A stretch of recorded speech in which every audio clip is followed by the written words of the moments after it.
ಈಗ 1 ಗಂಟೆ ಆಯ್ತು ರೀ. ನಾನು ನಮಾಜ್ ಮಾಡಿದೆ. ಈಗ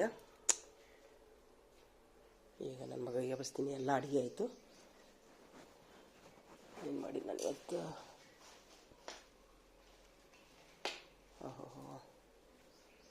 ಏನೇನು ಅಡುಗೆ ಮಾಡಿ ನೋಡಿರಿ. ನಾನು ಇವತ್ತು ಬದ್ನಿಕಾಯಿ ಪಲ್ಯ, ಸಾರು, ನಿನ್ನೆ ಹೋಳ್ಗೆ ಮಾಡಿದ್ದೆ, ಬೆಲ್ಲದ ನೀರು, ಅನ್ನ, ಪರೋಟ, ಇಷ್ಟು ಅಡುಗೆ ಮಾಡೀನಿ ಈಗ.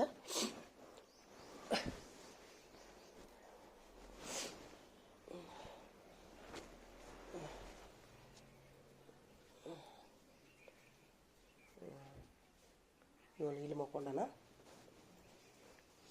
ಮಕ್ಕೊಂಡಾನ. ಇವ್ರದ್ದು ಬರೀ ಮಕ್ಕಳದಾಗೈತ್ರಿ. ತಂದಿ ಮಗಂದು. ಇನ್ನು ಮೂಮನು ಮಕ್ಕೊಂಡೈತಿ, ನೀನು ಮಕ್ಕೊಂಡಿ. ಹೇಳಿ ನಮಾಜ್ ಮಾಡಿ ಹೇಳ. ಚಾ ಮಾಡ್ಕೊಂಡು ನೀ ಕೊಡ್ತೀಯ, ನಾ ಕೊಡ್ಲಿ ನೀನು ಚಾ ಮಾಡಿ.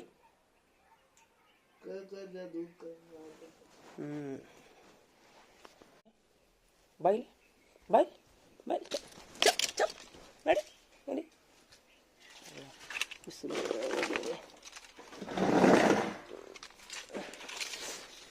ಎಲ್ಲ ಒಣ ಹಾಕಿದ್ವಿ.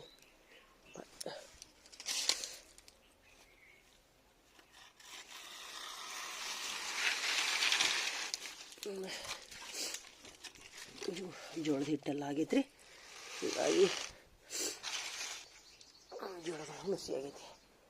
ಬರೀ ಗೋಧಿ ಹಿಟ್ಟು ಯೂಸ್ ಮಾಡಕೊಂಡಿದ್ವಿ. ನಿನ್ನ ಪೇಸ್ಟ್ ಮಾಡ್ತೀನಿ ರೀ ನಾನು. ಹಿಂಗಾಗಿ ತೊಳೆದು ಒಣಗಿಸಾಕಿದ್ದೀನಿ.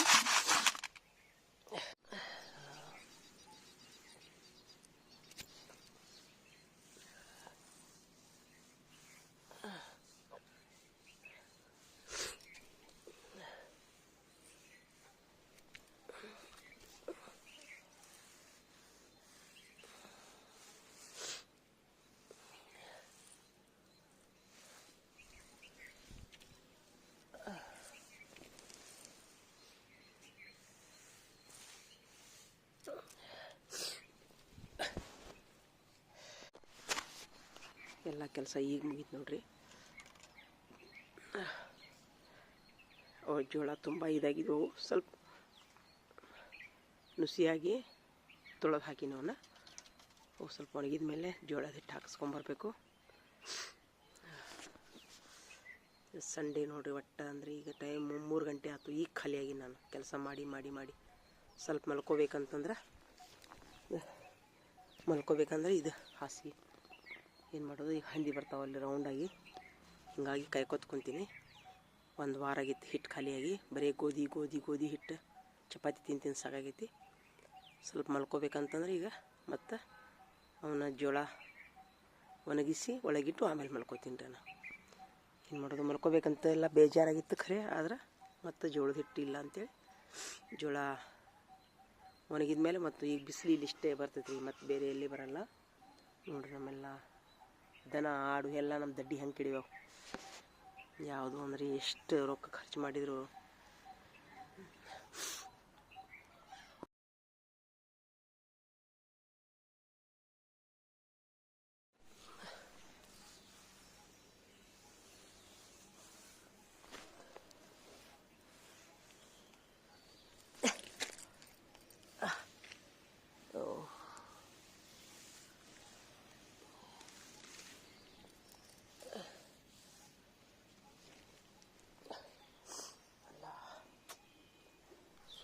ಮಕ್ಕೋಬೇಕಂದ್ರೆ ಏನು ನೋಡಿದ್ರೆ ಇದು ಜೋಳ ಒಂದು ತೋರಿಸ್ಬಿಟ್ಟೆ.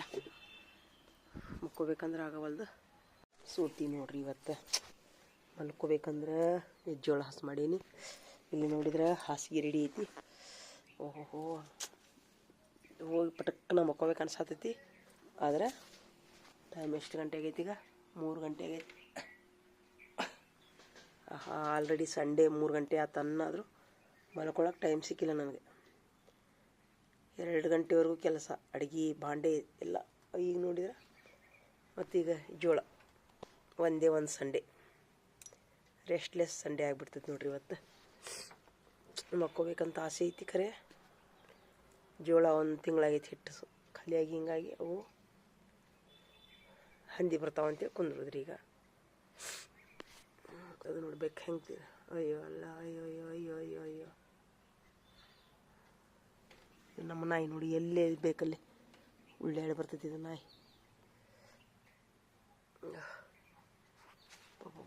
ಕೆಟ್ಟ ನಿದ್ದೆ ಬಂದೈತಿ, ಬೇಜಾರಾಗೈತಲ್ಲ. ಇನ್ನೊಂದು ತಾಸು ಆದ್ರೆ 4 ಗಂಟೆ ಆಗೈತ್ರಿ. ಟೈಮ್ ಎಷ್ಟಾಯ್ತು ಈಗ? ಅಯ್ಯೋ 4 ಗಂಟೆ ಆಗೇ ಬಿಡ್ತು. ಇನ್ನೊಂದು ತಾಸಿಗೆ ಮತ್ತು ಅಸರ್ ನಮಾಜ್ ಆದ ತಕ್ಷಣ ಇಶಾ ನಮಾಜ್. ಸಂಡೇ ಮುಗಿದ ಹೋಯ್ತ್ರಿ. ಹೆಣ್ಣು ಮಕ್ಕಳ ಜೀವನ, ನೌಕರಿ ಮಾಡೋರ ಜೀವನ ಯಾವುದಕ್ಕೂ ಬೇಡ್ರಿ. ಏನು ಮಾಡೋದು? ದಯವಿಟ್ಟು ನೌಕರಿ ಮಾಡೋರಿಗೆ ಸ್ವಲ್ಪ ಸಹಾಯ ಮಾಡಿರಿಪ್ಪ. ಯಾರಾದರೂ ಮನೆಯೊಳಗೆ ಅಣ್ಣ ತಮ್ಮ ಅಕ್ಕ ತಂಗಿ ಇದ್ದವರು, ನೌಕರಸ್ಥರದ್ದು ಬರೀ ನೌಕರಿ ರೊಕ್ಕ ಕೇಳೋಕ್ಕಷ್ಟ ಬರೋಕ್ಕೆ ಹೋಗ್ಬೇಡ್ರಿ. ಅವ್ರಿಗೂ ಸ್ವಲ್ಪ ಹೊತ್ತಿಗೆ ಸಹಾಯ ಮಾಡಿರಿ. ಎಲ್ಲ ಇರ್ತೈತಿ ಒಂದು ಹೊತ್ತಿಗೆ ಅವ್ರಿಗೆ ಊಟ. ನೋಡಿ ನಮ್ಮ ಮನೆಯ ಜೋಳದ ಹಿಟ್ಟು ಖಾಲಿಯಾಗಿ 1 ತಿಂಗಳಾಗೈತ್ರಿ. ಅಕ್ಕಿ ಹಿಟ್ಟು ಗೋಧಿ ಹಿಟ್ಟು 2 ಇತ್ತು, ಅದೇ ಮುಗೀತು. ಈಗ ಅದು ಮುಗಿಯಾಕೆ ಬಂತು. ಈಗ ಮತ್ತೆ ಜೋಳ ಹಾಕಿಸ್ಕೊಳ್ಳೋ. ದಯವಿಟ್ಟು ನೌಕರಸ್ಥರಿಗೆ ಸಹಾಯ ಮಾಡಿರಿ, ಅವರು ನಿಮಗೆ ಮಾಡ್ತಾರೆ ಹೊತ್ತಿಗೆ. ಈಗ ನೋಡಿ ನಮ್ಮ ಮನೆಯೊಳಗೆ ನಮ್ಮ ಸಹೋದರಿಯರಿಗೆ ನಾ ಎಷ್ಟೆಲ್ಲ ಸಹಾಯ ಮಾಡೀನಿ. ಮದ್ವೆ ಟೈಮಿನೊಳಗೆ ಇಬ್ಬರು ತಂಗಿಯವ್ರಿಗೂ ನಾ ಏನು ಮಾಡೀನಿ, ಮದ್ವೆ ಟೈಮ್ನೊಳಗೆ 50,000 ಸಾವಿರ ಗಂಟಲೆ ಖರ್ಚು ಮಾಡೀನಿ.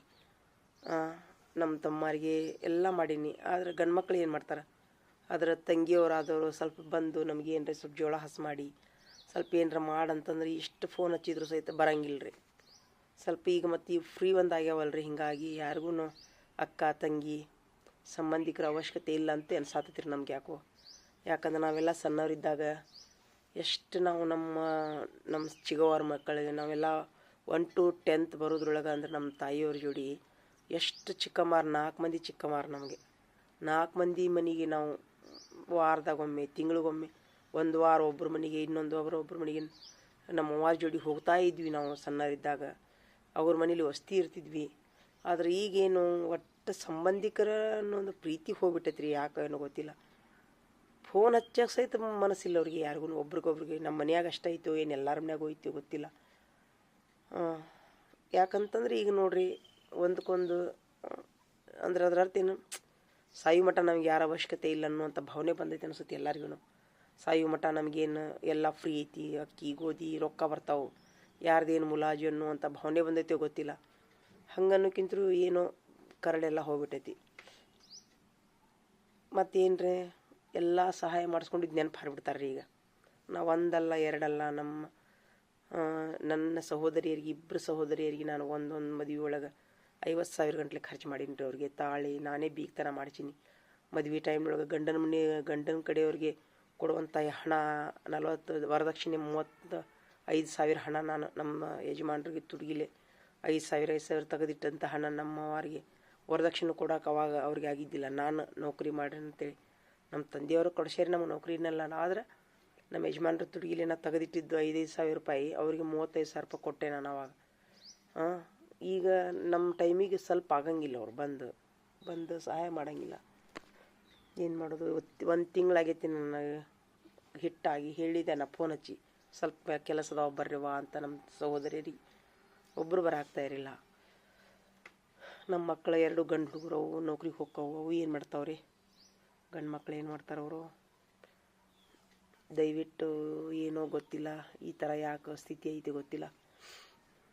ಒಮ್ಮೆ ಏನು ಅನಿಸುತ್ತೆ, ಸತ್ರು ಬರೋಂಗಿಲ್ಲಲ್ಲಪ್ಪ. ಸತ್ರು ಯಾರೋ ಒಬ್ಬರು ನೋಡೋ ಸ್ಥಿತಿಯೊಳಗೆ ಇಲ್ಲಲ್ಲ ಈಗಿನ ಪರಿಸ್ಥಿತಿ. ಏನು ಸೌಲಭ್ಯಗಳು ಮಾಡಾಕುಂತಾವ ಅವ್ರಿಗೆ? ಏನು ನೈತಿಕ ಮಟ್ಟ ಕಡಿಮೆ ಐತೋ, ಏನು ನೈತಿಕ ಮೌಲ್ಯಗಳು ಇಲ್ದಂಗೆ ಆಗೈತೋ? ಏನು ಮಾಡೋದು ನೋಡ್ರಿ. ಇದು ಆಲ್ರೆಡಿ 4 ಗಂಟೆ ಆಯ್ತು.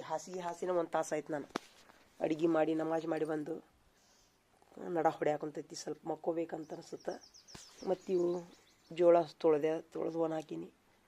ನೋಡೋಣ ಸ್ವಲ್ಪ ಆತ 5 ಗಂಟೆವರೆಗೂ ಒಣಗ್ತಾವ್ರಿ. ಇವತ್ತು ಮಲ್ಕೊಳಕ್ಕಾಗಲ್ಲ. 5 ಗಂಟೆ ಮೇಲೆನ ಮಲ್ಕೊಳ್ಳೋದು. ಈಗ ಬಿಸಿಲು ಹೋಗೋ ಮಟ್ಟ ಕುಂದಿರ್ಬೇಕು ನಾನೀಗ. ಈ ಬಿಸಿಲು ಹೋದ್ಮೇಲೆ ನಾ ಏನು ಮಾಡಿದ್ರು ಹೇಳ್ಬೇಕ್ರಿ. ಈಗ